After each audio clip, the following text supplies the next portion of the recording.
Hello, Rise of Kingdoms community. This is Gosu. Today, I want to talk about a trend that is going on in Rise of Kingdoms YouTube community. I have noticed that there has been a rise in quantity of content creators in YouTube. I get bored when I'm off work, so I check many of these contents myself. But boy, there are a lot of misinformation being presented out in the wild. In fact, it is getting out of control.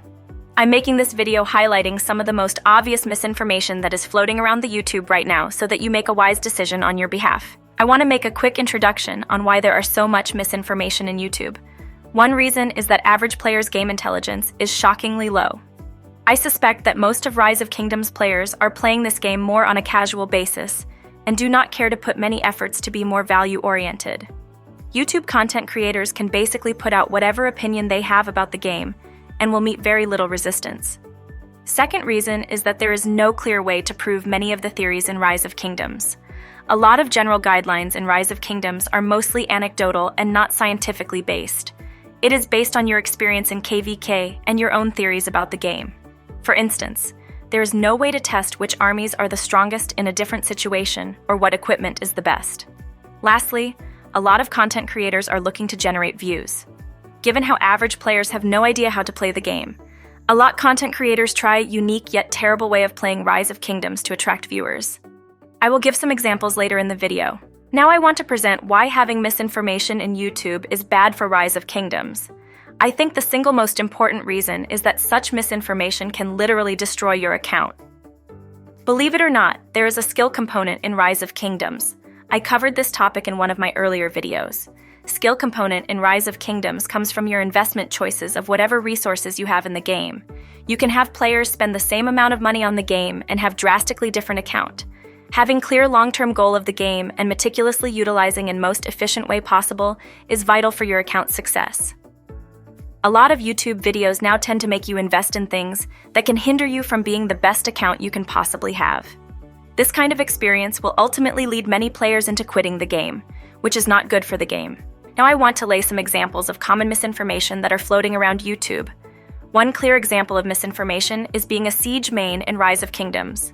Being a siege main is a bad idea for the most players right now. It is perhaps the most selfish thing you can do in Rise of Kingdoms. Let me explain. To make it short, siege marches are win more type of march in the game. What I mean is that for siege march to be effective, you must have dominant open field presence.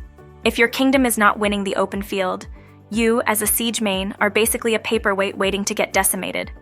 Do you guys see the problem here? Siege marches help you to win more but do not help with the core fundamental of open field.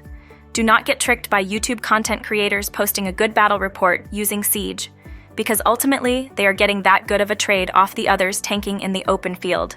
Without the open field presence, siege mains are completely useless. Other misinformation is content creators recommending investing in every single new commander. It is very common to see content creators rating every new open field commander as S+ tier.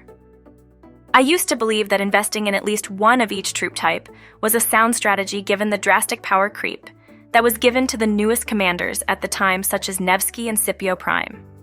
However, I think this may not be a great strategy at this point for multiple reasons. First is that I think having 3 different troop types is making yourself too thin. Most players in Rise of Kingdoms cannot max every new commander. Half committing less than max golden heads to newest commander, I think, is worse than fully maxing older commanders. Easiest way to fully max commander is to focus on one troop type and skip new commanders of other troop types.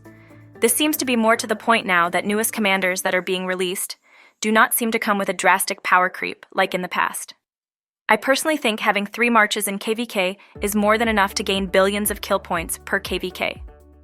Having 3 strong maxed marches of single troop type, in my opinion, is not only economical, but vastly superior and efficient strategy. Third misinformation feeds off the last segment I made. Most of Rise of Kingdoms players cannot and should not field more than 3 open field marches. A lot of content creators create YouTube videos on commander guides as if all the players spend just as much as them and recommend 5 to 7 marches set up. They assume that you all have same kind of spending level as them. I know what average Rise of Kingdoms players are like, and most players cannot afford to field more than 3 marches. You won't have enough resources and speed-ups to afford more than 3 marches. You also won't have solid enough marches to field more than 3 marches. This is why I recommend single troop type investment for most players. By committing to a single troop type, you will have maxed 3 marches of single troop type that will be more efficient in the field. If you commit to a multiple troop type by blindly listening to most content creators, your trades will be even more inefficient and you won't last very long in the war. Fourth misinformation is regarding iconic system and equipment. In my opinion, it is more important to have all marches to have solid legendary gears before considering upgrading iconics. Exception is if you are a rally and garrison leader. Then, you should hyper-focus on a single march to have all your iconic levels to 5. Iconic system further consolidates my theory that it is better to have less amount but more solid quality marches in a KVK. It will be very difficult to upgrade iconics if you are fielding more than 3 marches. However, if you focus your marches to just 3 of single troop type, it will be much easier to upgrade your equipment because requirement will be less. Same theory can be applied to armament system. It will be easier to have competent armament for 3 marches of single troop type than 5 of different troop types. As I said, it is all about the benefit to cost ratio. Benefit is much higher with much less cost to field less but more quality marches.